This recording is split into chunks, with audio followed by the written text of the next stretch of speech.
at least nagpa-drug test siya. Ang tanong, yung drug test kaya niya hindi fake. Tanong lang yan, mama. Hindi ko sinasabing fake yung drug test mo, ha? Lahat nga nababayaran, di ba? Lahat yung yung mga taong imposible nga nababayaran, di ba? O, yan pa kaya yung drug test na yan, o. Tanong lang yun, mama. Yung bang drug test mo, ma'am, fake o hindi? Di ba? Pero lang yan, di ba? Pero palagay ko naman hindi fake yan, di ba? Pero hindi ko alam kung anong palagay ng mga taga Davao.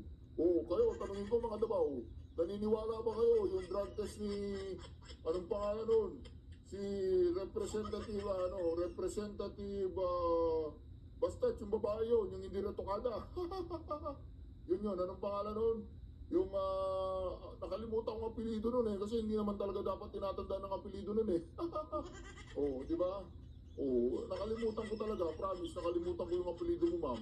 Tanong lang, ma'am, yung bang drug test na ginawa mo, yung polygraph test, ano ba yan, genuine ba, genuine? Tanong lang ha.